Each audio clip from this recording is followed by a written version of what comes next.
আসসালামু আলাইকুম বন্ধুরা, টক জাল স্বাস্থ্যকর সিদ্ধ ছোলা মাখা আপনাদের সাথে শেয়ার করব। খুবই স্বাস্থ্যকর একটা রেসিপি। এখানে আমি হাফ কাপ বুট আগে থেকে সিদ্ধ করে নিয়েছি, আর এখানে একটা আলু সিদ্ধ করে নিয়েছি, পেঁয়াজ কুচি, কাঁচামরিচ কুচি, লবণ পরিমাণ মতো, চাট মশলা, এখানে চিলি ফ্লেক্স আর টমেটো কুচি, আর এখানে শসা কুচি।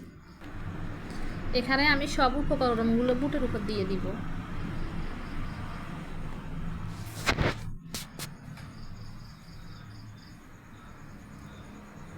ভাজাভাজি জামালা ছাড়া এটা একদম খুব একটা সহজ রেসিপি। এখানে আমি টমেটোর সস দিয়ে দিব 3 টেবিল চামচ, আর এখানে দিয়ে দিব আমি তেঁতুলের কাপ।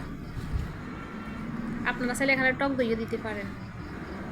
আর এখানে আমি কয়েকটা ফুচকা দিয়ে দিব। আপনারা এখানে যে কোনো ধরনের ফাফড় ভাজা বা মসমসে যে কোনো ধরনের কিছু ব্যবহার করতে পারেন।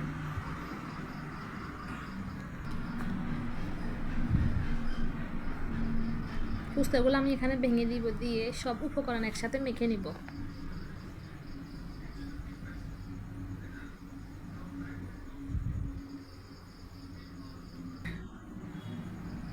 সবগুলো আমার মাখা হয়ে গেছে।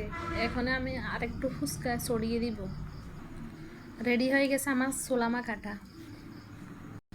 খুবই মজাদার একটা রেসিপি, খুব কম সময়ে আপনারা বাসায় তৈরি করে ফেলতে পারবেন। আমার রেসিপি ভালো লাগলে আমার চ্যানেলটি সাবস্ক্রাইব করে দিবেন। আজ এই পর্যন্ত, আল্লাহ হাফেজ।